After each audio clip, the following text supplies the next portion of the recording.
maybe a couple of minutes more to let the audience in.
Okay, it's a few minutes over 8 p.m. here in Singapore and in Manila, and we are ready to start our event for tonight. My name is Per Christer Lund. I'm Science and Technology Counselor at the Norwegian Embassy in Singapore. Good afternoon and good evening to all participants logging in from Asia and from Norway. We have this is the fourth event in our series in the Norway-APAC Business Network for this year, but it's also a co-organized event together with ADB as a side event to the Asian Clean Energy Forum that is undergoing this week in Manila, organized by ADB, as I said. We have a tight and good program today, addressing regional energy integration with special experiences from Norway and the Nordics on various infrastructure and energy solutions. But before further ado, I'd like to give the word to Ambassador Bjørn Støvseth Jansen, Norway's ambassador to the Philippines and Palau. So with that, Bjørn, if you can give us some opening remarks, please. Sure, Per Christer, and thank you so much. I'm really happy to be able to open this event. I think it comes out in part, it's our collaboration with Innovation Norway in Singapore, but also with the ADB. As you know, the headquarters of the ADB are located in Manila, and the Norwegian Embassy here, we have worked hard actually to work closer with the ADB. So we are really happy that we're able to organize this event jointly with the ADB. Just a couple of things from the Philippines. I met President-elect Ferdinand Marcos Jr. today for a courtesy call, and the main topic of conversation was actually renewable energy. So I think here in the Philippines, we have quite a few companies already engaged, Norwegian companies, and more coming in. So I think based at least on this conversation, the future looks bright for renewable energy in the Philippines, floating solar, offshore wind, and also hydro. The second thing I just wanted to mention is I think this collaboration, between the Nordics and Asia can bear many fruits. One example: so the Philippines is the only deregulated energy market in the in Southeast Asia. So here, electricity is sold on a wholesale market. And now this was actually set up with assistance from the ADB, and ADB financed a consultant from Nord Pool who helped set up the wholesale market in the Philippines. So that's one example of how experiences from one region can be transferred to another. So let's hope that continues. I will also just mention two projects we are doing together with the ADB on energy. When the Norwegian toll ship called Statsråd Glenkull, this beautiful 108-old sailing ship, comes to Manila in October, we're doing a big conference on renewable energy. Finally, we can meet physically together with ADB. The second thing we're working on is a sort of a pathfinder for ADB projects. for Norwegian companies. So that's going to be hopefully some exciting news for companies in the near future. So without further ado, Professor, thanks so much, and looking forward to the presentations. Thank you very much, Ambassador Jansen, and for those inspiring words. I asked you a bit earlier whether you think that this new administration in Philippines will have a different strategy, energy strategy, than the older ones, and if so, what is your take on where the new opportunities could be for, let's say, Norwegian companies? The companies themselves have identified floating solar and offshore wind. Floating solar is, I think, emerging in not too a distant future. I think offshore wind is probably in a few years' time, but I think the government is really interested in paving the way for foreign investment. Also, removing some of the restrictions on foreign investments in the country. That process has already started. I think the president-elect today said to me that he would look very seriously on some of the restrictions on foreign investment in renewable energy, which are currently here. Of course, the big thing here also could be nuclear, as we talked about before the event. Yep. They have decided to consider nuclear. In what shape or form, that hasn't been decided yet. It's a tendency when we talk about energy to always focus on the renewable energy opportunities, and of course, in the long term, that is the solution. But in the intermediate time, LNG will also play a role in the energy mix in Philippines and other places. And we know that Philippines is now shifted into be a net importer of natural gas from, I think, last year or the years before, where Norwegian stakeholder is also having a position on transporting and providing this LNG. Could you say something about that one as well? Sure. So I think from from Innovation Norway, the embassy, the government support system, we have been really focused on LNG for many years here in the Philippines. So it was really fantastic that the first big contract, it's actually for an FSRU, went to BW LNG, half Norwegian, half Singaporean. That's a 5-year contract, which will replace, through regasification, replace the gas from the Malampaya field, which is due to run out shortly. I think when LNG starts coming to the Philippines, this will open up several opportunities, in particular for off-grid solution, perhaps small-scale LNG. That's what most people are excited about, with 7,600 islands and many areas off the grid. So definitely, LNG will be a transitional fuel for the Philippines for many years to come. Yeah. Finally, I just want to mention that, of course, ADB is a key player when it comes to energy infrastructure, larger energy infrastructure projects in Southeast Asia or in Asia as such. And the embassy in Manila, you and your successor soon will continue to be possibly a link between Norwegian stakeholders and ADB. And we're looking very much forward to cooperate with you, of course, from Innovation Norway point of view, to enhance that bridge and that communication. That sounds great. Yeah, I think it's a very big organization, 4,000 expat staff in Manila, but I think it's like $20 billion invested every year, and they have a clear shift towards renewable energy in the whole region. We just discovered a quite interesting project actually in the Pacific Islands. ADB is financing development of floating solar in 11 Pacific Islands, which a couple of Norwegian companies are looking at already. So definitely, yeah. But I think as we talked about, we want to sort of try to be a facilitator for discovering interesting projects in the ADB system for Norwegian companies. And that's really a hard nut to crack, but we're trying to crack it and hopefully have something to report soon. Yes, very good. We'll keep that on. Just want to inform the audience here, attendees. If you have comments or questions, please use the chat. Ambassador Jansen will be with us, and also almost all the other speakers. So please feel free to put any comments and question into the chat stream for this meeting.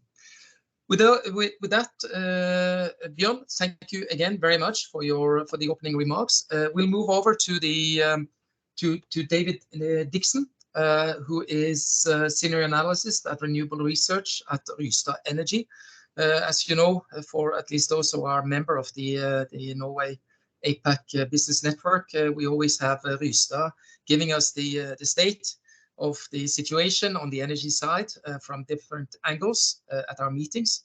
We had a little bit of change of arms on speaker, and I'm really happy that David could step in on short notice. The planned speaker actually is down with COVID, so he couldn't participate today. So David, thank you very much calling in from Australia, and give us an update on the renewable energy situation at CERN from your Rystad Energy's point of view. Thanks, Per. And just confirming you can hear me and see my presentation okay? We do. We see you, we hear you, and we got the presentation in presentation mode. Thank you very much, David. Fantastic. Yep. And I'll first off just start by apologizing. Our head of analysis for Asia is down quite badly with COVID, such as life, I guess, at the present time. And my name's Dave Dixon. I'm, as Per mentioned, one of the renewables analysts in the team. I sit in Sydney, and I mainly cover Australia and the South America market. But certainly this presentation, which was done on a lot of work with regards to different grids around the world and the implications of rising PV and wind penetration and their impacts on Asia Pacific, is obviously going to be hopefully highly relevant for this audience. And so today I'll just put Asia Pacific in context, some of the policies that initially attracted investment here, but obviously I won't spend too long on that, given this forum is probably obviously familiar with a lot of the history. And then really the bulk of the analysis here is around what we've termed gridlock, and that's really what other grids have experienced around the world when we start to see wind and PV penetrations really start to rise, and the implications for the ASEAN region in particular will be what we focus on here, as well as some comments on rooftop solar and its rise as well. Getting right into it, this is a chart on the annual electricity generation from 3 different regions around the world. So North America, mainly the United States, Europe and China. And this chart just perfectly illustrates kind of the 3 regions in the world as to their growth profiles, essentially. And you can see here, without a doubt, that the Asia region represented here by China, really just up and to the right, where the other markets around the world relatively flat and to the right. But it's not just a China story in Asia. If we were to look at Asia Pacific, excluding China, India, Japan, you see a very similar trend in electricity generation. And by virtue of that, obviously, electricity load growing up and to the right over time. Obviously, India has a very similar trend. And really the outliers in the Asia Pacific region with regards to electricity growth are South Korea, Japan, New Zealand and Australia, really the only countries that are flat and to the right, like Europe and the North Americas. But everywhere else, it's really a story of just growth everywhere. And part of being the biggest region in terms of electricity demand in the world is that Asia Pacific is also the biggest demand center for utility scale renewables. And so what we're showing on this chart here is the total amount of utility PV wind capacity installed by continent as of the end of 2021, taken from our database. And note here that Rystad defines utility scale generation as above 1 megawatt AC and ground mounts, so that's specifically for solar. So these numbers don't include rooftop PV, and we won't include them unless we specifically state them. This is purely a presentation around the utility PV and wind, and obviously we've got color-coded on the right-hand side by the different technology types that make up the wind and the PV, but largely it's utility PV and of ground mounts variety, and then onshore wind making up the bulk of the installed capacity. But again, if we only want to look specifically around really the Southeast Asia region, or just the region outside of China and India, this is how the picture evolves. India and China, as you would expect, combined are still by far the biggest markets. But what's quite striking is Asia Pacific, excluding India and China, if it was its own continent, would be the 4th largest continent in terms of installed capacity on the globe. So it is quite rightly in its own league in terms of being one of the biggest markets around the world. And if we just look at the compound annual growth rate of installed utility PV and wind capacity over the last 7 years, It's actually Asia Pacific, excluding India and China, which is growing at the fastest rate, closely followed by South America, which is mainly a story around Brazil and Chile. So if we take a look at the history of the amount of utility in PV and wind capacity that is being installed every year, now broken down by country, and again we've excluded China and India. Obviously, just whenever you put them in the chart, they really just dominate all the figures. So we've taken them out. So we're looking at the story ex China and India today. These are the top 10 markets that you see on the right-hand side here. So from Malaysia all the way through to Vietnam, and we've conglomerated all the other countries into all other. And so the story really kicked off almost a decade ago with feed-in tariff policies in the likes of Philippines, Thailand, Kazakhstan, but it was really in Japan where the majority of the capacity started to come into the system. And there was a very late entrant into the feed-in tariff market, which was actually Vietnam, which really brought in the policy quite a lot later than a lot of the earlier adopters, which really underwritten drove that growth from 2018 onwards. We then move as well to renewable portfolio standards and grants, and a renewable portfolio standard is effectively just an obligation for utilities to either procure or generate a certain amount of renewables in their portfolio. And here we saw this mainly in South Korea and Australia. But really the dominant mechanism across the regions is the transition to auctions. So finding out what that lowest price electron is from whomever can develop it at the least cost. And that's really what we've seen in, well, particularly liberalised markets like Australia. That really was the mechanism. We're starting to see it in Malaysia more recently, and Japan, large-scale solar auctions, Taiwan with offshore wind tenders, and now we're starting to see newer markets, Bangladesh, Kazakhstan, albeit potentially smaller markets at the present time, but also South Korea is in there as well. So this really looks to be the mechanism that a lot more markets are going to. And it's also a way in order to coordinate the amount of capacity coming into the system as well. Most notably, when we think about feed-in tariffs, and one of their limitations is you tend not to have an understanding as to how much can be installed so rapidly. And that's really what we saw in the likes of Vietnam, particularly when we think about rooftop PV, and those figures we'll show a bit later on. But auctions provide a way for grid operators to really control the amount of capacity coming into the system. But what was quite interesting as to the amounts or the countries that were on our previous list of the top 10 was when we compare that to the countries that actually weren't on the top 10 there. So what was in the all others and what was just straight out not present from the development of utility PV and wind over the past 10 years. So this chart on the right-hand side here, these bubbles just broken down by the different countries that they're located in just represent the amount of utility PV and wind that is currently operational as at the end of 2021. So the bigger the bubble, the more capacity that's currently operational in each of these markets. And you can quite clearly see the markets that just don't have any of the capacity installed. And note as well, we excluded China and India here just because obviously their bubbles are so big. West Asia. So here we're classifying West Asia, everything from Kazakhstan all the way through to Pakistan. And this is a market that uses about 500 terawatt hours a year and obviously growing, albeit at a relatively more moderate rate relative to the other parts of Asia. But also a market with great wind and PV resources, but as well as the fact that there is virtually no utility PV and wind installed in this part of the world. The second is the fourth largest country on earth by population, which is Indonesia.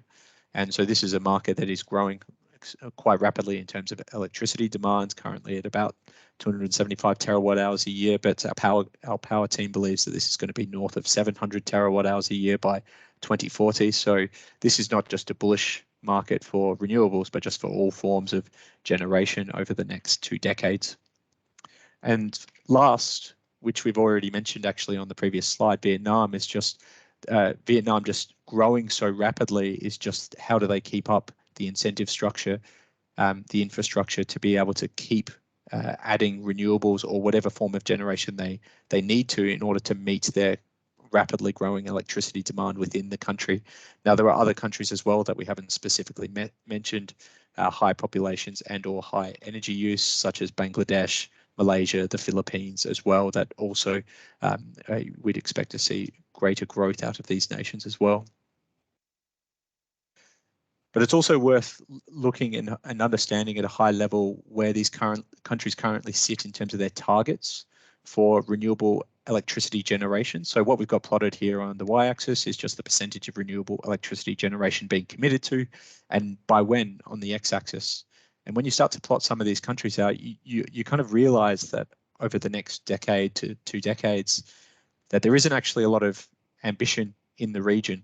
I mean, getting to 30 or 40%, even in coal-dominated grids where you don't have a lot of flexibility to put much PV and wind into the system, you can actually get to 30% relatively easily.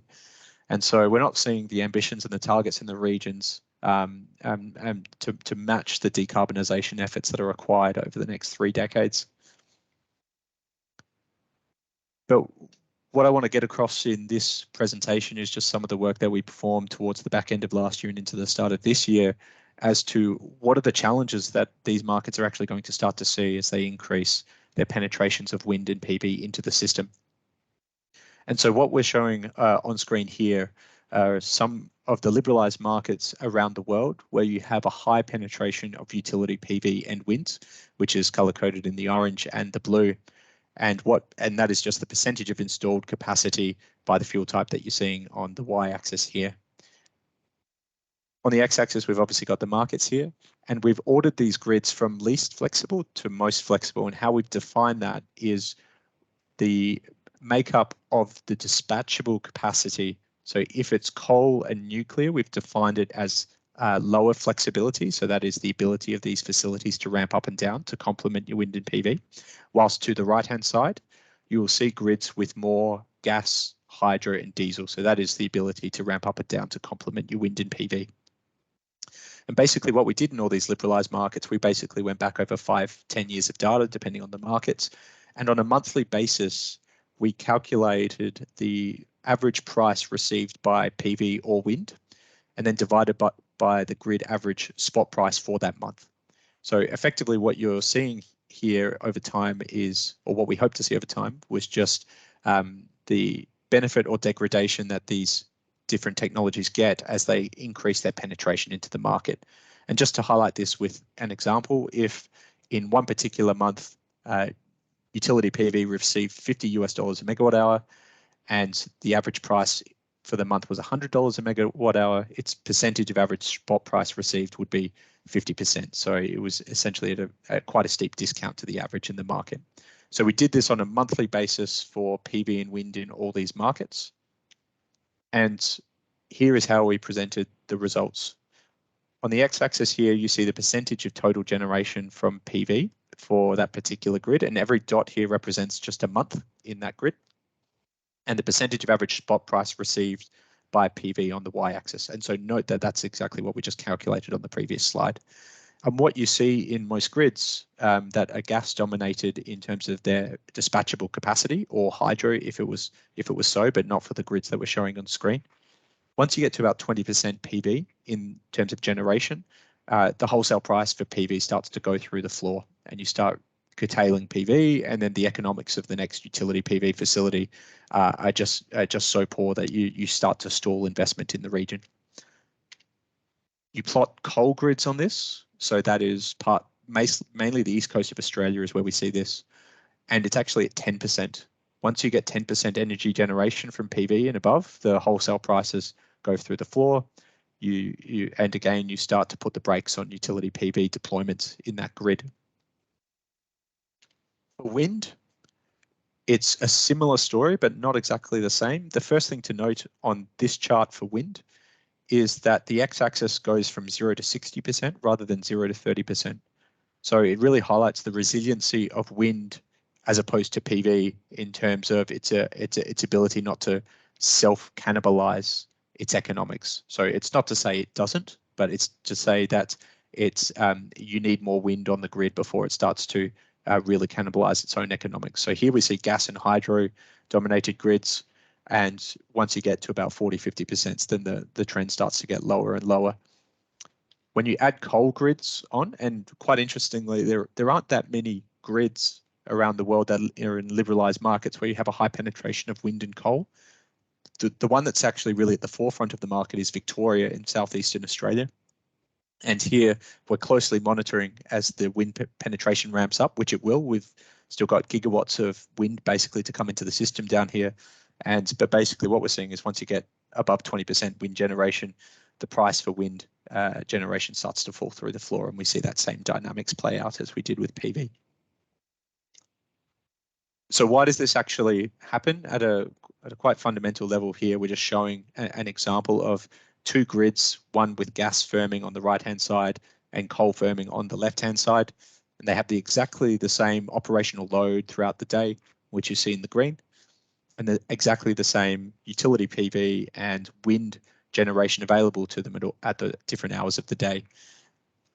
On the right-hand side, as the wind and the PV ramps up, you're able to turn down the gas and allow it all into the system. Whilst on the left-hand side, what you're seeing here is once you hit this yellow line, which is the minimum turn down of this particular coal facility, what happens in the market is it knows it cannot turn down any less than this.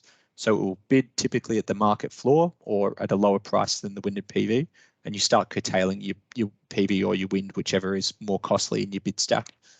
And that's effectively what's happening in the coal-dominated grids as to why the value of that electricity is being reduced so much quicker or earlier in terms of the percentage of wind and PV generation than in a gas or hydro grid. Why does this actually matter to the Asia Pacific region? So if we were to look at the grids in the Asia Pacific region and effectively just add up the capacity of all the different technologies in the grid, and separated out obviously by Europe, Middle East and Africa, the Americas and the Asia Pacific, you can actually see here there's actually not that much difference between Europe and the Americas. Obviously at a country and state level, there's an enormous differences between these grids, but when you ramp it up to a continent level, there's actually not that much of a difference. But here you can see Asia Pacific really being the outlier here, with about 50% of the capacity installed being what we term less flexible coal and nuclear. Again, it's not just a China and India story. Here are some of the top grids in terms of capacity in the Asia Pacific region. Indonesia, Philippines, Taiwan to a certain extent, certainly South Korea has a lot of coal and nuclear in their grid mix. But there is actually a bright spot, and it's around Thailand and the neighboring countries, Laos, Cambodia, Malaysia, Philippines. Obviously not well interconnected, which is one of the missing links.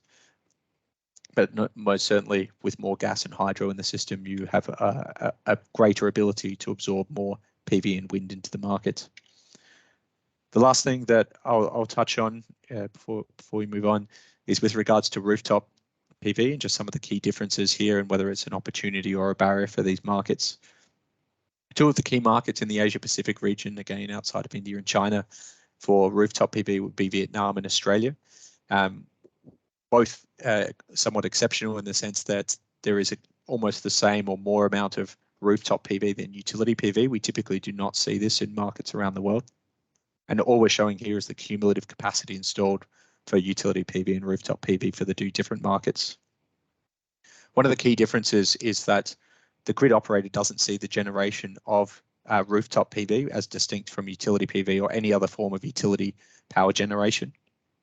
What they actually see, excuse me, is inflexible demand destruction. That is what rooftop PV is doing, and that's what the grid operator is actually seeing.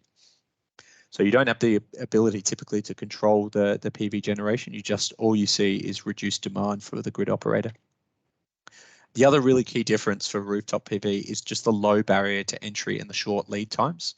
So whilst utility PV facilities typically get constructed and commissioned, depending on where you are in the world, 6 to 18 months, rooftop PV, if the settings or the policy mechanisms are right, we're talking about weeks to days for it to be installed. And you can see this quite rapidly, and no more obviously than in Vietnam, which went from basically 0 to almost 10 gigawatts in the space of a year with these feed-in tariff mechanisms that we saw a few years ago. What are the implications for this? So particularly in some of the Asian markets where wind might not be so prevalent, space on land might not be available for utility PV, they might go down the rooftop PV route, which is part of the solution, probably, and is definitely not the only solution. But we already know what the future looks like because we're experiencing it here in Australia. Here is the South Australian average operational load in August 2011 on the left, and 10 years later, without much load growth overall, but the average operational load by the different hours of day for August 2021 on the right-hand side. The key difference here is the amount of rooftop PV installed. Virtually nothing on the left-hand side 10 years ago, and 1.7 gigawatts DC. And if you even look at the operational load profile here, that's basically more than the peak of the operational load profile. It's an enormous amount. The implication for this is that regardless of whether you're in a gas or a hydro or coal dominated grid on your flexible dispatchable side, your operational load during the middle of the day can be so low that you will have to curtail something, unless of course you have adequate storage in place. Most grids don't have adequate pumped hydro available, and batteries typically are too expensive to use for energy arbitrage point of view, although at current market prices, I dare say not, but typically they're not deployed for that purpose. But here we're just seeing the example of the amount of curtailment that that occurs when you have that operational load being degraded during the middle of the day. The problem in coal grids, which is unfortunately most of Asia Pacific, is that this problem gets worse because you have that higher minimum turn down for your coal facilities. So this will be an obvious challenge for Asia Pacific nations that go down this route. How do you avoid that, or perhaps you just accept it? I won't go over the key conclusions. I've left my email as well, so if there's any questions on this presentation or furthermore on Southeast Asia, I can obviously pass them on to our team. Thank you all for your attention and the invite, Per Christian. Sorry, thank you very much, David. I mean, this is, it looks a bit bleaker, the image you have now of deploying a large extent of non-dispatchable or non-interruptible, or how do you call it, intermittent renewable energy, solar and wind in Southeast Asia. So what do you think is the countermeasure? What's possible to be done? Is it increase the capacity for energy storage, maybe energy conversion? I mean, curtailable solar has no marginal cost. So even if you have large losses, would it be possible to convert it to, say, hydrogen or some other energy carrier, and use that either for production later or for export or other things? Or do you think that tighter grid integration, or stronger international or regional and interregional grid capacity could be the solutions to this? Certainly the latter. You don't want to be in a situation where you're purposely installing PV to curtail at 50, 60%. It just leads to a really high cost form of solar, right? In terms of your LCOE, if you're halving the amount of energy you're actually using, then the cost of that energy goes up. And also, from a decarbonisation point of view, you want to utilise solar where it has the maximum bang for your buck in terms of removing something else from the grid, whether that's coal, gas, or conserving that energy. Interconnection and transmission is by far the biggest issue that we're seeing in the markets that have run into this issue. Transmission itself is flexibility. So if you have, let's say you have two coal grids next to each other, your ability to ramp up or ramp down a larger fleet of coal generators as one big unit is a much better compromise than spilling your generation. But you're also sharing that resource across different regions as well, which is a fantastic outcome, particularly in parts of Southeast Asia as well, where the wind might not be so strong, say maybe in Thailand or Malaysia, but you do have quite good wind resource in Laos and Vietnam. And so transmission is by far the biggest solution to this problem if you can build it. But obviously the build time and the lead time for transmission is quite long. Yeah. Thank you very much, David. And as you said, you are available, I guess, for comments by email or other things. Maybe we can also share your presentation. But it's fantastic analysis, even though you don't have spot prices in or free markets, I would say, or deregulated markets in Southeast Asia, except for the Philippines and Singapore. Your proxy was, or your proxy analysis was very, very interesting. So there are challenges there. Let's move on to the next speaker, Hans Arild Bredesen. I guess these challenges that David was addressing, it's not new for you in any way. In all the markets that you have been engaged in all over the world. So Hans Arild has a long history from Nord Pool and other things, of course. Nord Pool Consulting, we were actually working together for a few years in Nord Pool Consulting. Also reference to Bjørn Jansen's comment on the implementation of the design of the market in Philippines. But now you are the CEO of your own consulting company, Bredesen Consulting, and maybe you could tell us a little bit of how these challenges and other challenges has been addressed in the Nordics, the Nordic market.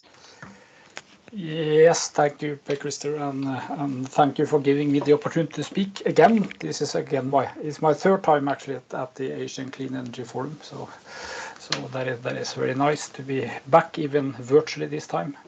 So yes, so of course these questions are always kind of present on how to essentially have a market that have sufficient flexibility to support also the let's say the ever-changing underlying power sector. So I'll go through, and I will not spend a lot of time on my self-promotion here. I think maybe the most important things is that I'm actually engaged now in the Philippines, looking at reviewing and rewriting some of the regulation to make it more fit for renewable integration, and also with a special focus on batteries. So again, that is very much linked to this. I also had the opportunity to work for a rather long time in the Philippines. But again, you can look at my profile later. But as Per Christer said, I've been working, let's say, for almost my whole adult life in the power sector. Maybe focusing on one fun fact is that I'm actually a computer scientist. I'm not an economist, neither an engineer, but let's say fell into this business developing some of the market systems for Nord Pool back in the really early days. So I'll try to now talk a little bit about the Nordic model or the European model.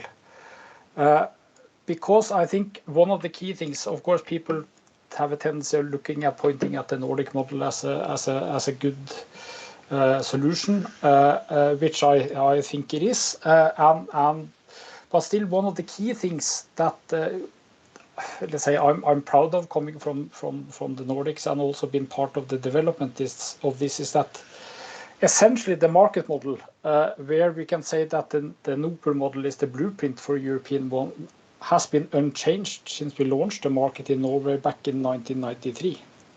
So the core fundamental operation of the day-ahead market in Europe has not changed. Even though that if you look at the underlying market of Europe has changed dramatically over the same time period. So this has, let's say, shown that the market model has been resilient to changes, and I would like to also kind of maybe refer back to the first actually chairman of the board of Nord Pool, who very often was asked in the beginning of the market reform in the Nordics, and he said, kind of, your model is so simple. You don't take into account all technical issues. And he said one very important thing that I like to repeat as often as I can. He said, no, we are running a day-ahead market.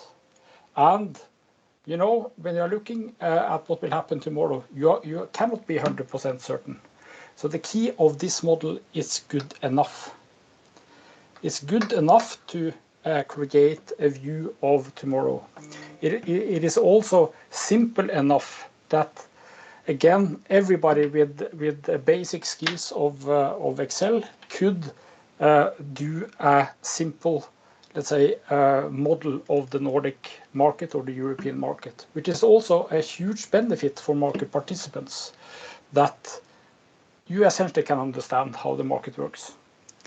But looking at kind of one of the benefit of regional markets is essentially that when you connect, and we use that, and Per Christer probably remembers all the way back when he was part of Nordpol Consulting as well, we talked about utilizing the value of differences.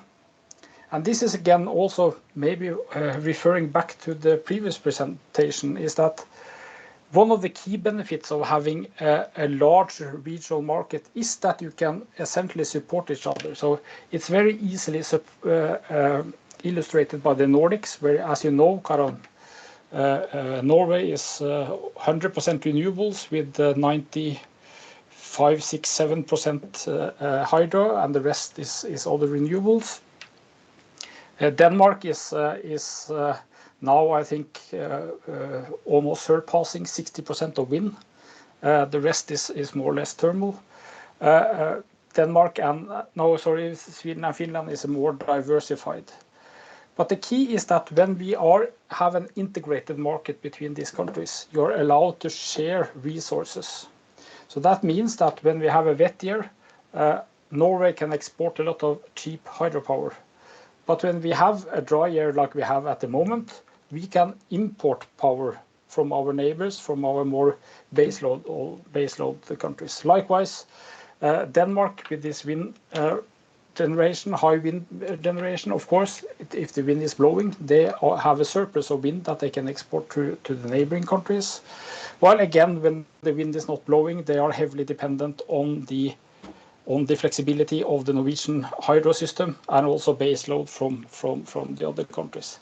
And as a sum in the middle, the key is that when we can depend on each other in the bigger system, that means that our reserves can be utilized much better. So again, taking the Norwegian example, we are in the normal year more or less in balance between demand and supply. But the difference of a wet and dry year in Norway is 60 terawatt hours. So that means that if we weren't part of a bigger market, we would have to build spare capacity to cater for that. And that is, of course, highly economical if we are going to do that. So again, I will not go through our history, but again, started in 93. Now we have almost a fully integrated European market where we are running a common calculation of especially the day-ahead market for covering almost all of Europe in one calculation, making sure that you have an optimal flow of power between these countries. So again, it was done. It started with the Nordics and the Central Western Europe back in the early 2000s. But now this fully integrated market-coupled solution was developed and launched in 2014. And now you can see from the dark blue areas here which countries are fully integrated, and the light blue ones are running exactly the same system but still not integrated. The same with the green ones. And we are then trying to do this also in the intraday time frame. So again, implementing this. And following this with also balancing markets being developed to make sure that you have more cross-border also balancing reserves. And again, the benefit that I talked about in the Nordics is now just expanded into a much bigger region. So you have the same benefits of less CO2 emission, better competition, save costs, and higher security of supply. So again, you get this. It's more than the Kinder egg. It's get 4 benefits, not only 3 of this market. And then again, I think one of the key things behind this is that you need, as I said, the solution that you create needs to be flexible. So you don't say that everybody has to look exactly the same to be part of this market. And I think this has been one of the key reasons why we have succeeded in developing a common market in Europe, that we have allowed during time countries to look at fully open market, less open market, but we meet in the common price calculation. And that we have had over time, let's say the key word is flexibility in both how the market designs and how this has evolved. And trying to summarize this in this flow let's say, chart below here that was developed actually when this European market integrators started, saying that countries and regions, they can find their own path, but we'll try to meet here in the future. But again, we are not saying that everybody has to take the same steps at the same time, but you will find your own way to meet the goal. And just to put even more emphasis on this, on security of supply, which kind of back in the days people said that, oh, I don't want to be kind of relying on my neighbor. That will maybe jeopardize my security of supply. But actually now the trend, and as you saw from the previous slide, is that the TSOs, the system operators, are reporting that actually the integrated market provides a better security of supply. And maybe one of the best ways to show this is to look at Denmark. Again, this is a slide from 2020. They have more than 50% variable renewables, so mainly wind in Denmark. But still, they are the system operator in Europe with the highest security of supply. And if you talked about that kind of 10, 15 years ago, people would think you were crazy, because kind of nobody thought it was possible to operate a market or a system with this high amount of renewables. And of course, if Denmark would have been isolated, that would have been the case. But here you can see the real benefit of having a regional market with also regional cooperation close to real time, is that essentially they are heavily interconnected, as you can see, with all the neighbors. And thereby they can rely on support when they need support for balancing, but they also have a large offtake market when they have abundance of wind. So again, the slides from Australia, kind of, that will have been the case in Denmark in many time frames, but now they have, let's say, off-takers. So Denmark is very seldom curtailing wind. And you can see that the truth is in the prices and the numbers. So I try to show that in the bottom here, is that due to their high interconnection, they are essentially having a common price with all the neighbors 20% of the time, common price within Europe 50% of the time, and it's only in the last kind of 20 or actually last 10% of the time that they are, if I can call it, isolated, and that they have utilized all the interconnections. So this is again showing through kind of real numbers. This is not fiction, this is reality, that you can have a very secure system, also allowing for higher integration of renewables, but that means that you have to create a regional market. And maybe as my last slide, this actually, I was so happy when this report was released now in April actually this year, because of course what everybody tends to ask when I do presentations of power markets is that, okay, you talk about this fantastic market, but what has the effect been on prices? Has this kind of lower prices, or what is the effect? And thanks to ACER, so the European Association of Energy Regulators, together with all the power exchanges in Europe, they actually now calculated this due to the let's say pressure that has been in Europe on the market and the market operation, due to the fact that we've had kind of very high prices during, let's say, the last half year. And this is actually quite interesting, and of course the main thing is actually in the right bottom here, is that if you look at, so essentially what they did is that they got a central repository of all the orders in all the markets in Europe. And what they did is that they essentially said that, okay, now we don't have a regional market. Every country will have to be on its own and run their own power system. So we essentially set all the cross-border capacity to zero, which is kind of the, let's say, the extreme case. But then they would show that actually the saving was enormous. So 34 billion euros was kind of the extreme benefit of having a regional market compared to having a kind of totally unconnected market. And of course, this again, you can see the variation over months, and you can also, that is kind of one of the, let's say, the of course easily identifiable benefits. But also, if you look at the volatility on prices, you can see, which is also kind of again market theory, saying that larger market you will let's say dampen the price volatility. But again, here you can see the fact that this is real. So you can see kind of in the, when you have integrated markets, the price volatility is rather low. But if you have, let's say, a disintegrated market, the price volatility would be much higher. So again, I might urge people that are interested in this topic. So I put the source down here. If you search on that on Google, you will find it. It's an open report that talks about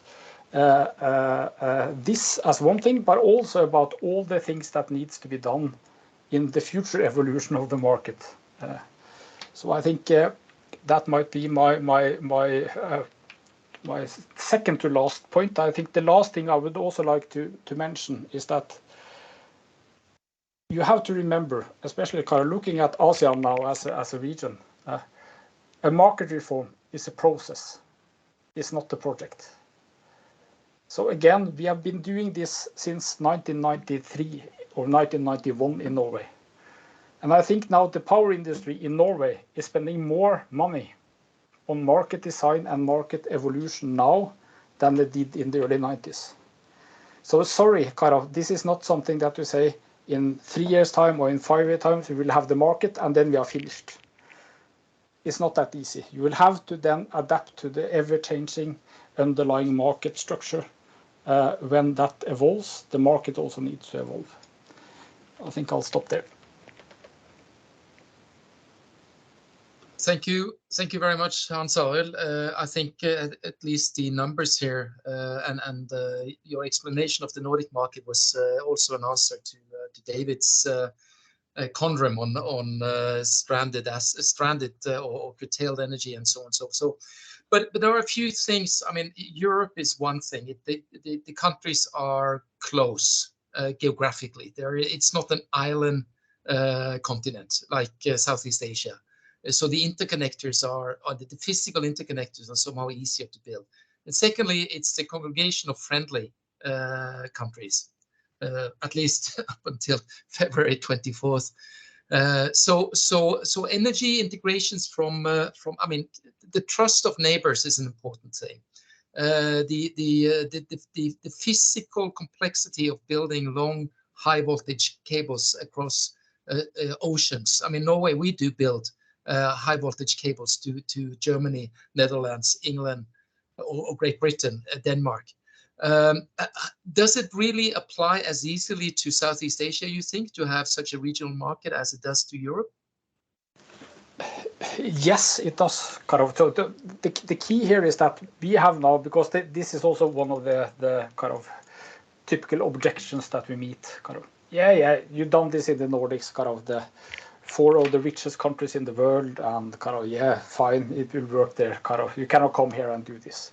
We have actually implemented the same in Southern Africa, and there we have countries in the, let's say, in the opposite scale of rich countries.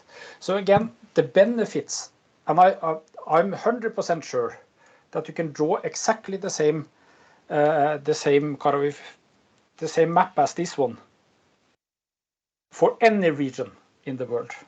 Right. That there are differences. So of course you need to be interconnected to have the benefit.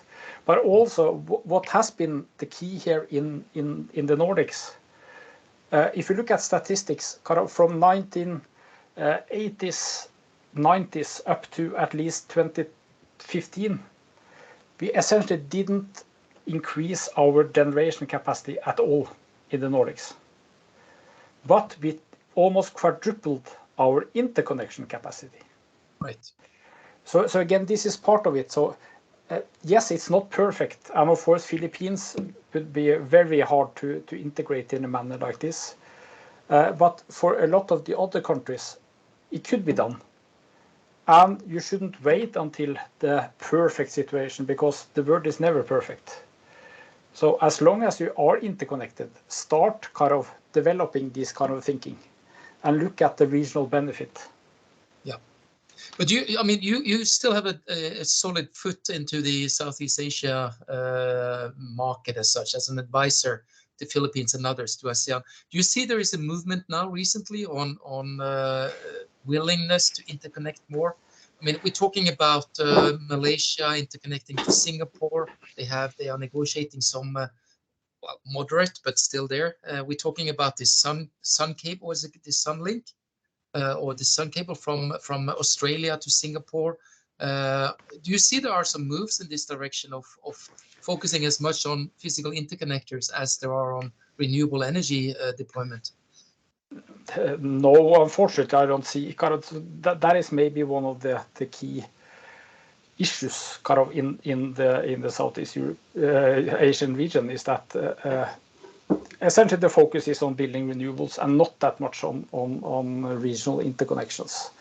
But I think here again, I would urge some brave people or brave countries. And again, you shouldn't have the goal of, let's say, creating an ASEAN market maybe from the start. Start with 2 or 3 countries. Because I'm 100% sure that they will start to see the benefits of having this regional interconnection. Right. And then, as you said, very importantly, kind of trust is the foundation for all of this. And of course, trust, you cannot decide to trust. You have to earn trust.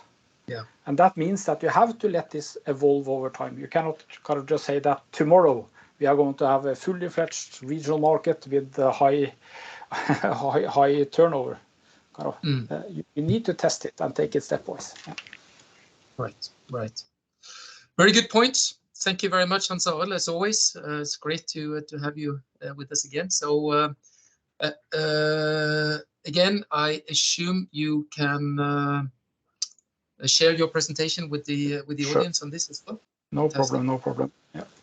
Let's move over to Harald Hammer from DNV Singapore. You've been in Singapore, the region, for some time, working quite a bit on assessment, due diligence, advisory on renewable energy project in ASEAN. Do you also connect this to interconnectors? Do you see that as part of the solution or the challenge?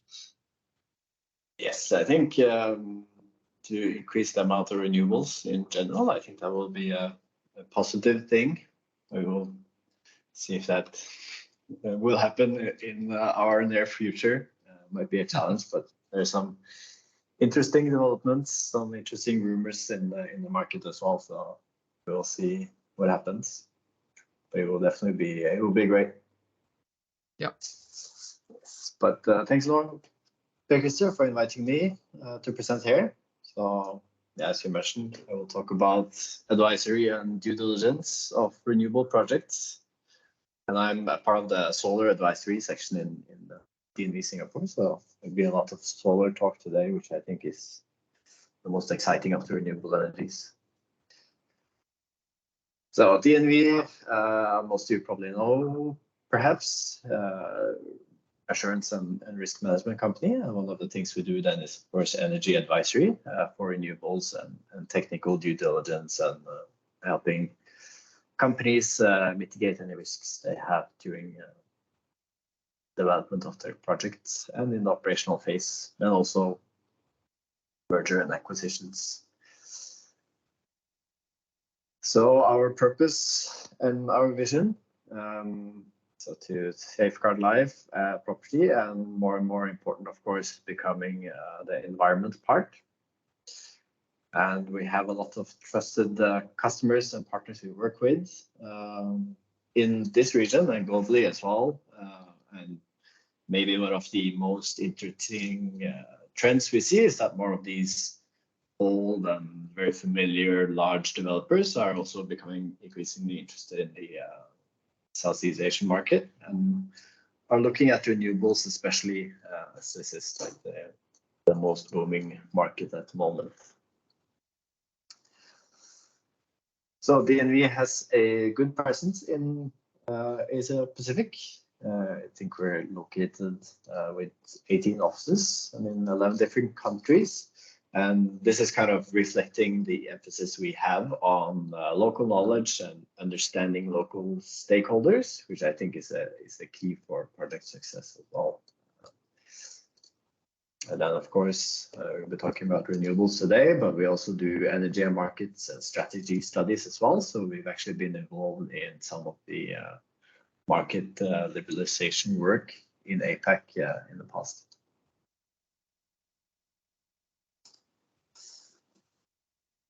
And these are the services we always offer. And then I'm, of course, part of the renewables advisory monitoring. Another thing which is gaining traction as well in the APAC region is the renewable certification. So basically your project's gaining a certificate that it's built according to standards and according to the industry practice. So this is very common in floating wind, for example, one of the things which lenders and insurers appreciate a lot.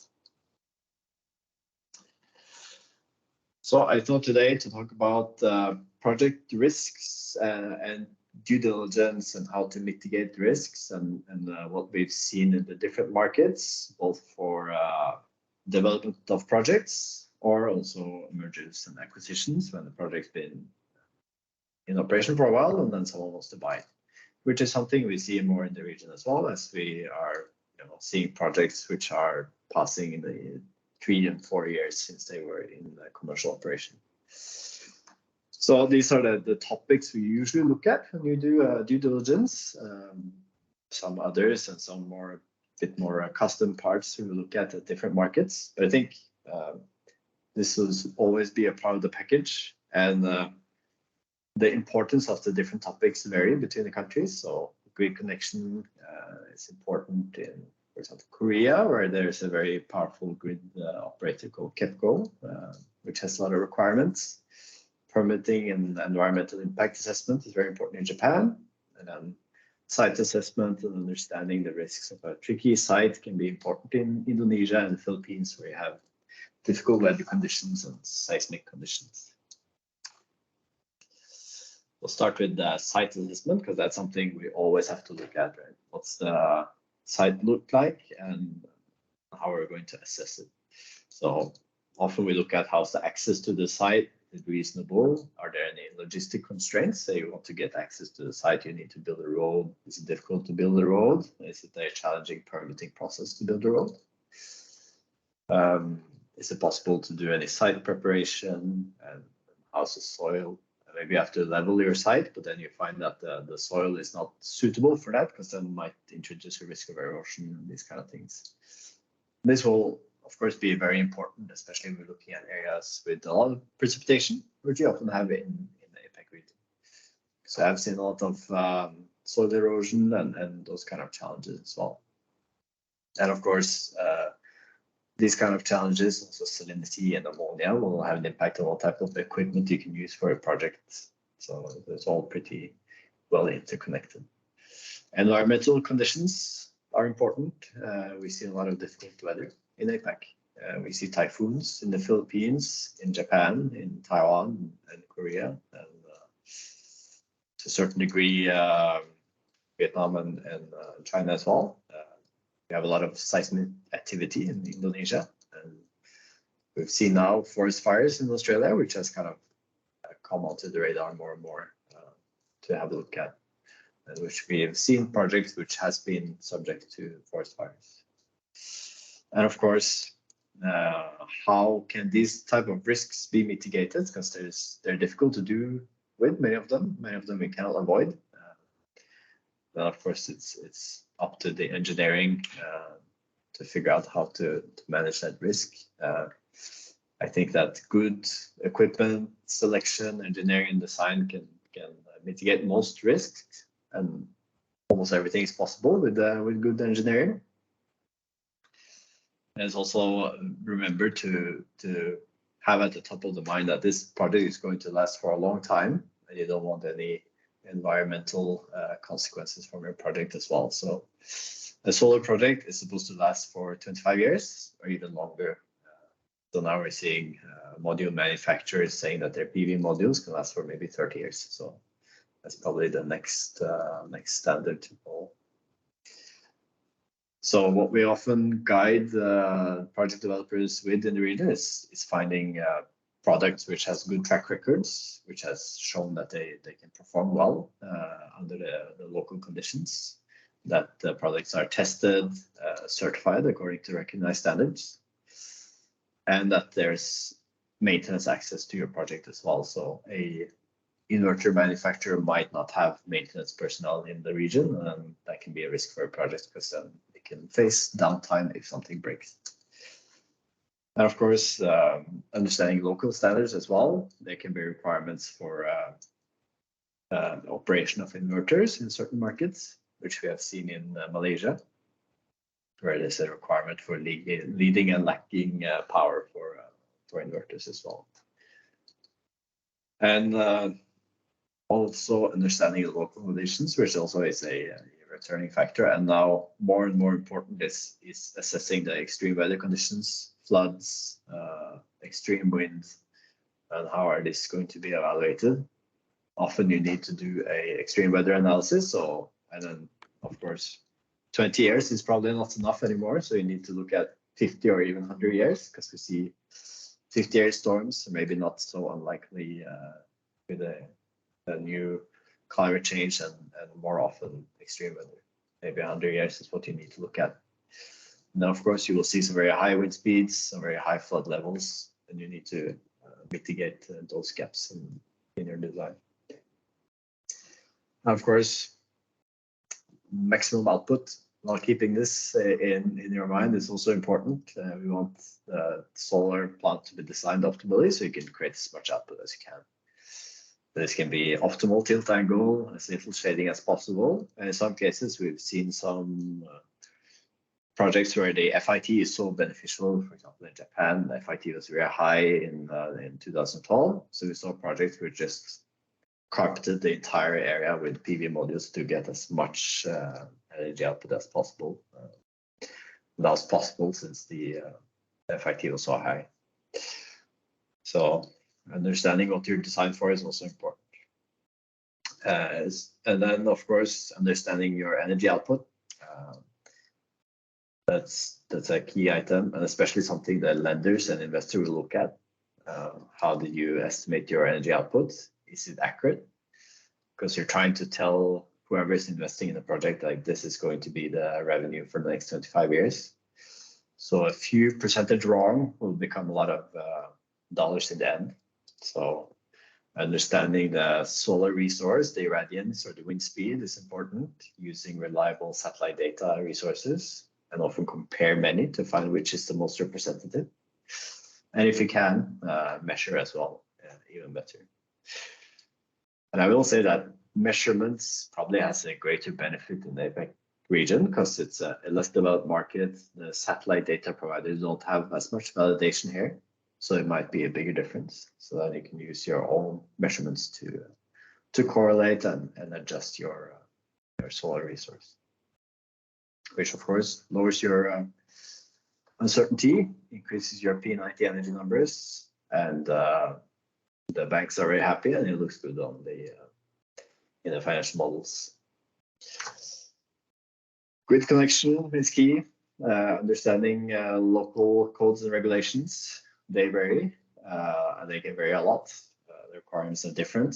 The grid operators' diligence is different as well. Some are very strict, some are not so strict, and some have different priorities. So this is important to think about. And of course, understanding the market you're entering, what type of resources are there. There's a lot of thermal plants which cannot react to intermittent power as well. That will impact on your ability to export your energy. So doing your grid impact study, being able to simulate what will happen when you add a renewable energy project and what are the risks. can your project end up being curtailed, for example, that the grid is crowded, you're not able to export your energy, which is something we see in some markets now. In Vietnam, it's happened. Same in Hokkaido as well. It's a very rapid development of renewables, and then the grid development didn't follow, and now they see quite a bit of curtailment happening as well.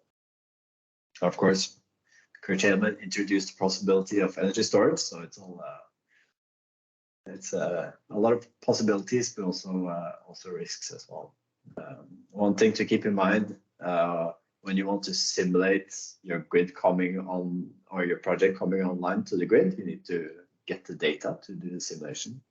And many times in APAC, that's not available due to information risks and a bit conservative grid operators as well.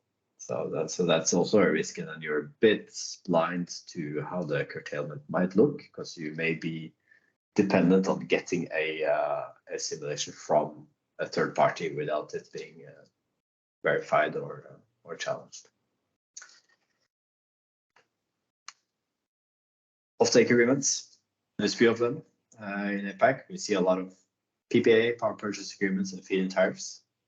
Some merchant markets, Philippines and Korea and Singapore, of course. And corporate PPAs are becoming more interesting. I think they have a trial project for that in Vietnam. So that can be project developer to a company, which can be, for example, an RE100 company, which wants to buy renewables. But yeah, understanding the terms, understanding the off-taker, what the risks are associated with that as well. So, you know, understanding whether there's any sunset terms in the PPA agreement, which will introduce a risk to the project, what the impact of that may be.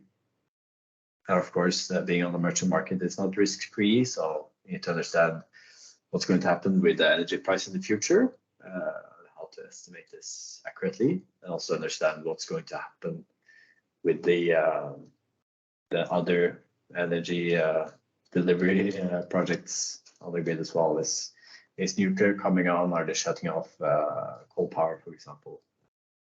Is there more gas coming online as well? So this will have an impact. Contracts as well. We mentioned power purchase agreement, considered a low risk by many lenders because it's transparent. It lasts for very often 20 to 25 years in APAC. Having a good EPC contract with an experienced EPC who's done this kind of projects and has track record in the country, even better.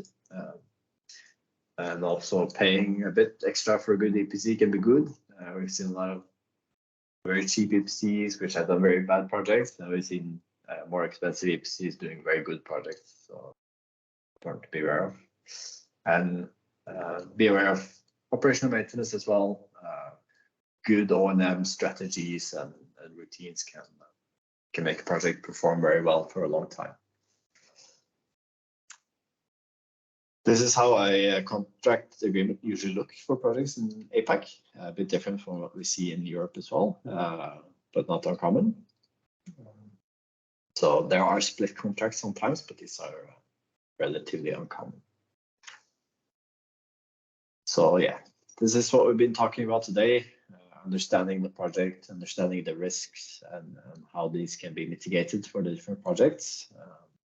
Also understanding the market you're in and what the specific of that market is and how to consider that. That's it for me. Thank you very much, Harald. Very good. We know where to go when we are starting up our new solar projects or wind, or I mean, you do deal on all different kind of renewables. Are you, just a quick question, are DNV involved also in grid grid projects? We are, so we do what we've actually done a few times is like grid penetration simulation. So that can be a grid operator asking us to check how much renewables can we actually have on the grid.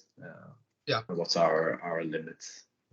So your counterpart would be government, the grid owners / operators, or? Yeah. So yeah, in Malaysia it would be TNB, for example, and in Korea it can be KEPCO. So typically those will be interested in that part. Very good.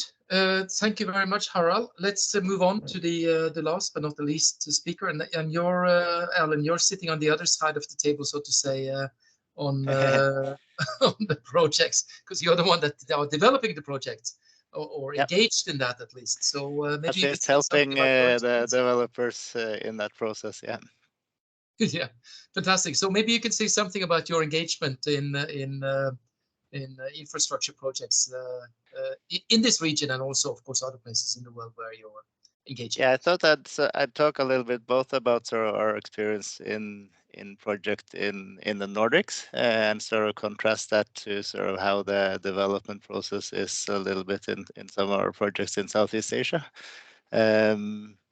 And yeah, less detail on sort of the market structure and so on than some of the other presenters, but hopefully the sort of the developer perspective can also add some insights here. I'll focus mainly on hydro, but I'll also touch on wind and solar as well as we go through. So just very quickly about Norconsult first. We're a Norwegian consultancy based in Norway, but operating across the world. 5,000 employees, 8 billion almost, or 7.5 billion NOK revenues. Offices in the Nordics, but then we're also present in Southeast Asia, in Malaysia, the Philippines, Thailand, and we're about to we're working with getting into Indonesia as well. Hydropower is one of our sort of main strengths, which we've worked with for a long time, 90 years at least, and we also are very much in the forefront on digital design and digitalization of those projects. Also work with wind power, where the wind measurements is one of our specialities, and solar more and more, where we do everything, but one of our specialties there is hybrid projects and seeing how both for floating solar and solar ground mounted with combined with hydro or combined with wind, how that sort of interoperates and how you can build those projects together. Okay, I'll now give a little bit of sort of our take on the Nordic market and much sort of less. Hans Arild did this much better than me in some respect, but from our perspective, sort of some important things from the Nordic market, and one is that there's an unbiased right to network access, which means that if you have a project, you have the right to connect to the grid, basically. You may have to pay, or you will have to pay the grid reinforcement charges connected to things that have to be done in the grid, but you have the right to connect, which sort of is one uncertainty out of the way when you develop a project, right? There's a deregulated offtake, so you can sell to anybody, either in the day-ahead market, spot market, or on PPAs. And obviously, it's an interconnected and integrated market, which has its advantages. And some of the things we see that, then, okay, in parentheses, anyone can develop and build projects. On the hydro side, it's still, for tax reasons, it's still a lot of, or mostly publicly owned entities. But on the wind, and now starting on the solar side, we see much more private investors getting in.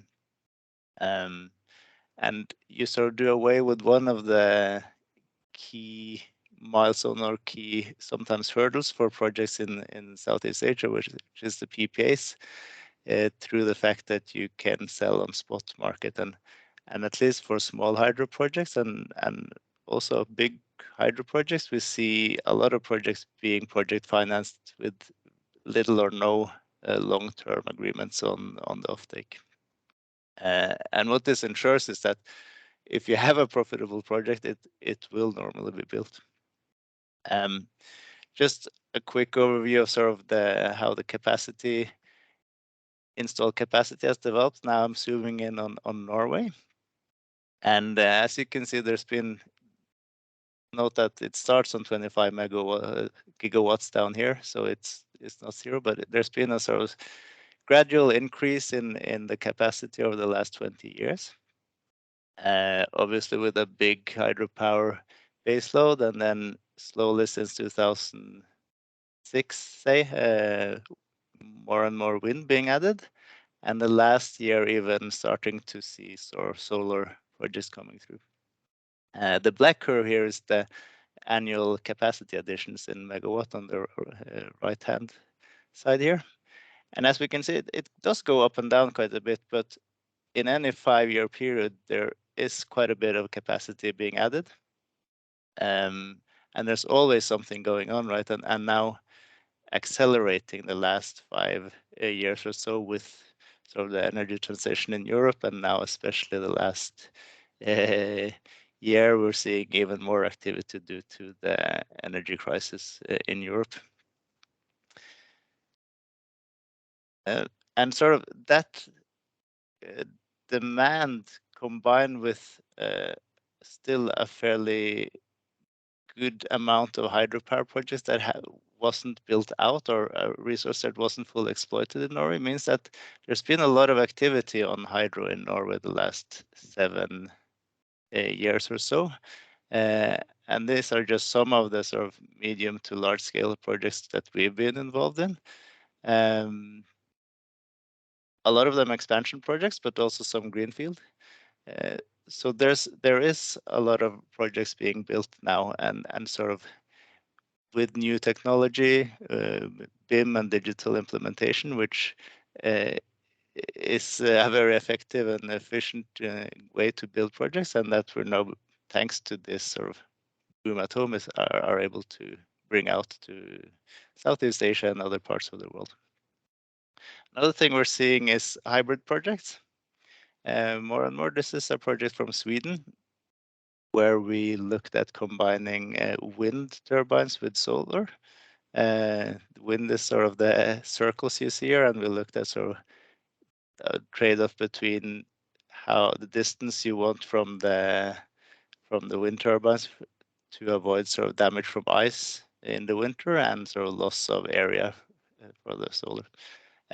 But we're looking at hybrid projects in other parts of the world too, in Africa, Asia, and they're interesting everywhere, but we find that it's a little bit easier maybe to implement them in the Nordics, where you can have more flexibility on the offtake side. You have to fit everything into one PPA. It's sometimes a little bit complicated, since you have a different production profile and characteristics on the solar and PV, or on solar and wind. Solar and hydro, if you combine those. Other thing, this is a picture from a project called Fjellhaugen, which is one of many projects that's been taken out of the drawer now the last year or so, with sort of the very high electricity prices in Europe. And what we see then is that the market sort of immediately reacts with starting development of projects that were maybe given permits in the past, but were put away due to low profitability, but now developments are starting again. So that's interesting to see. So comparing that to, so just some, I'm not going to give a complete overview over Southeast Asia, but just interesting to see some of the projects we're involved with. One is Sarawak. This is from the Ballet project, 1285 megawatt big hydropower project. And in Sarawak, we've been involved for a decade now.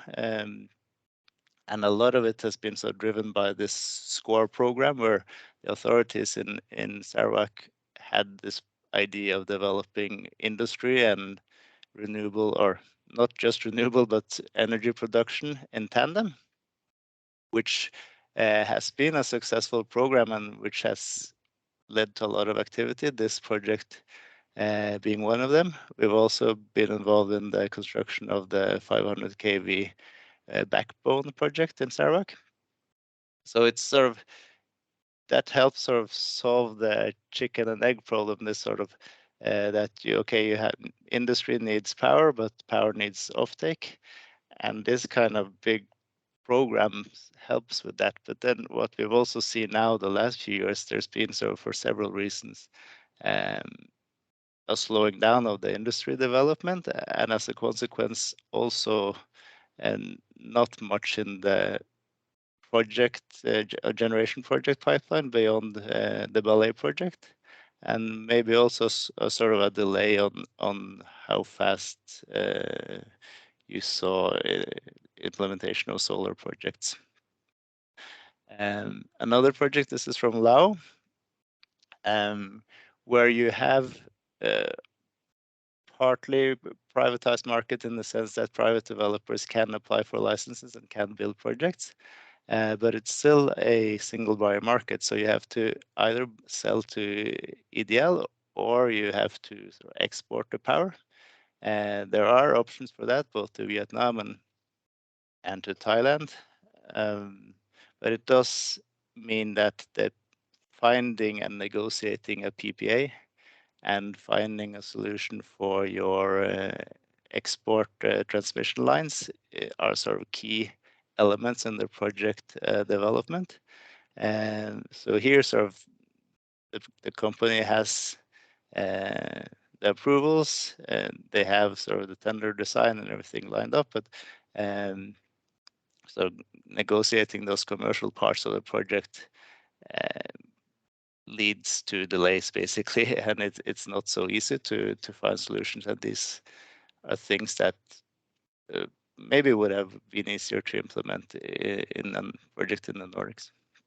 Another project here from Indonesia, the Kerinci Maringin hydropower, 350 megawatt, which is sort of here they have a PPA, they have rights to the project, so everything is working well.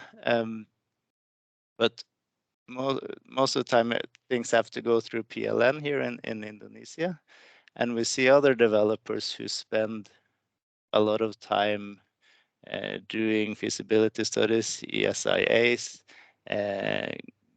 other studies, securing rights, and then you might be just one of several projects in one area, and there's only capacity for one of those projects in the grid, and you risk sort of, even if you have all the papers in place and have spent years developing that, you risk sort of not being selected, and that does hold back some developers from going in and starting to develop new projects. And last example, we're advising some sort of early stage clients on offshore wind projects in the Philippines. And this is one area that sort of where also things have not developed so quickly in the Nordics. Both Norway and Sweden are sort of have big ambitions now and have plans, but due to the fact that offshore wind is it's not on private land, so you need to deal with the authorities somehow in terms of rights, and you also are dependent on higher than market prices basically to build these projects. So you can't realize them just with market-based mechanisms, which is part of why it's taken a bit of time in the Nordics. In the Philippines, it remains very interesting to see how it goes as well, but it's an interesting start, at least with the mechanisms they have with LOIs now and with energy service contracts. That means that foreign companies are getting involved. They have the offshore wind roadmap now issued this year as well. So it's a promising or interesting start that we hopefully will see a lot of activities around this here. So summarize a little bit. There are some of the advantages that we see with the Nordic model, apart from sort of security and supply and some of the things that Hans Arild talked about, is that development follows market demand. So if there is demand for more capacity, you ensure that capacity will be built basically, and And some of the hurdles that we see other places, like PPAs, is less of a worry. Get private investment, at least wind and solar side. Less political risk. That doesn't mean no political risk, because you have things like green certificates and offshore wind, you have tax issues and so on, but there are less things that could go wrong once you start developing a project. And so there's basically higher visibility on project development timeline and risks. On the other side, the sort of purely market-based model is less suitable for less mature technology, like we've seen with offshore wind. So there's been a need to add something which is still in development in Norway.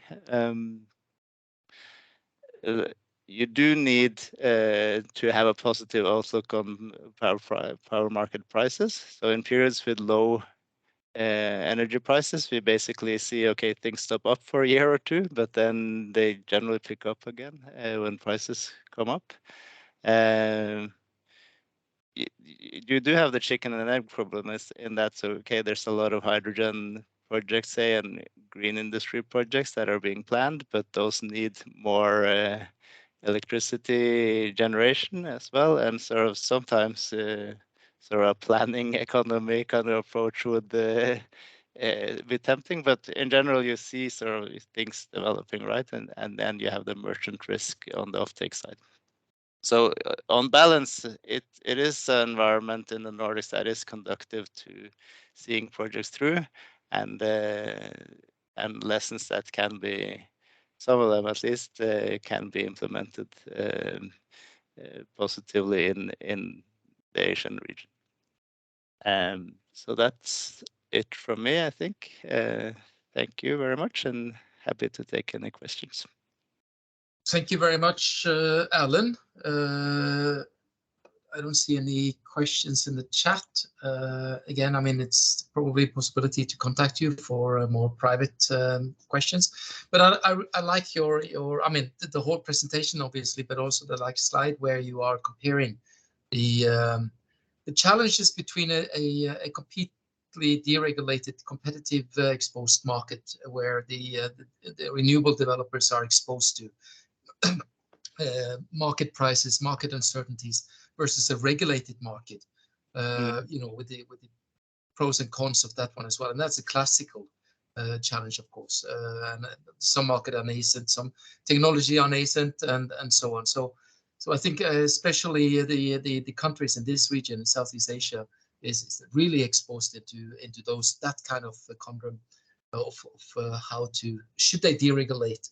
Should they go the Filipino way or the Nordic way, or should it be more regulated? But I think the one of the conclusions I hear from David was addressing the challenges of curtailed renewables. Hans Arild was also stressing the need or the importance of grid integration to offset these kind of things. So that would be one of the elements to offset the curtailment challenge. And I think even Harald addressed one of the risks is the curtailment things. I mean, you can put up a project. You had the feed-in tariff or whatever you have, market prices, but you don't really know how often your renewables project will be curtailed, and that is just lost income. So all of that has to be put together, and Singapore, Southeast Asia is going to be very exciting moving forward. So let's keep an eye on this. We are 6 minutes over time for this event. Thank you to the speakers, to Ambassador Jansen. We will miss you in this region. I'm sure that your successor will follow up on both supporting Norwegian companies in the energy space and keeping the growing contact with ADB, which is a main partners. I mean, Alan, you probably experienced that as well when it comes to infrastructure projects, and I think Hans Arild, you've been interacting with ADB quite a bit as well, and to all other companies. It would be an exciting region to continue to be in for Norwegian companies. Huge opportunities. So with that, I wish us in Southeast Asia or in Asia, good night. And for you guys, you probably have a couple of more hours of work in Norway to done. And with that, thank you very much. Thank you. Thank you. Thank you. Okay. Thank you. Bye-bye.